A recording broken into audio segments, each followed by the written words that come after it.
donc cette victoire possible, comme on le disait, samedi soir, le Sénégal a fait tomber l'Algérie, pays hôte, chez elle, au tir au but 5-4 et remporté donc ce titre de champion d'Afrique des Nations.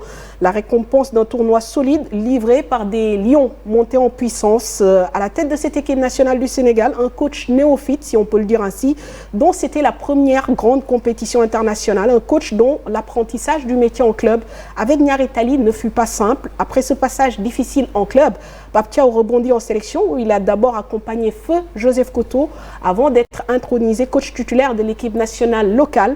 Première compétition, premier trophée. Avec Pape Thiaw, les choses sont allées très vite. Mame Biram Diouf. Pour Pape, c'est allé vite.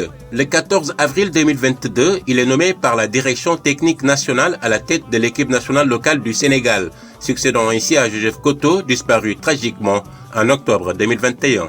Un monsieur auprès de qui il a pris le temps d'apprendre. En juillet 2021, Pape Thiaw fut ainsi de l'expédition en Afrique du Sud à l'occasion du tournoi amical du COSAFA Cup perdu en finale, à l'époque où le Sénégal perdait encore au tir au but face à l'Afrique du Sud 5-4. Pour Pape, la carrière comme entraîneur démarre par un retour aux sources, un retour dans son quartier natal, Niary Tally, dont il prend les rênes du club en décembre 2018. Un exercice difficile en 2018-2019 avec à la clé juste un maintien en Ligue 1. Parmi lotis en 2019-2020, Pape Thiaw et NGB ne doivent leur salut qu'à l'arrêt du championnat imposé par la pandémie Covid. 2 saisons décevantes et une troisième fatale puisque l'ancien joueur du FC Metz sera limogé en février 2021 par la direction de son club pour insuffisance de résultats. À l'époque, Niary Tally était à 5 défaites en 6 journées. Malgré un apprentissage difficile, Pape Thiaw se verra offrir une nouvelle chance en intégrant le staff de l'équipe nationale locale. Intronisé titulaire au poste de sélectionneur, Pape Thiaw obtient une qualification au CHAN en battant la Guinée au tir au but, une compétition à laquelle le Sénégal n'avait plus participé depuis 2011. Il écume les terrains de Ligue 1 et Ligue 2 pour regarder les matchs du championnat et chercher les meilleurs talents.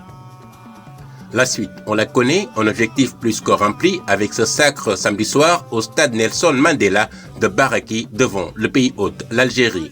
Première phase finale, premier trophée, faut le faire. Récompensé à la hauteur de sa performance, il vient d'être élu meilleur coach du CHAN, un sacre synonyme aussi d'un hommage rendu à celui qu'il considère comme son modèle, son ancien coéquipier et désormais collègue, Aliou Cissé.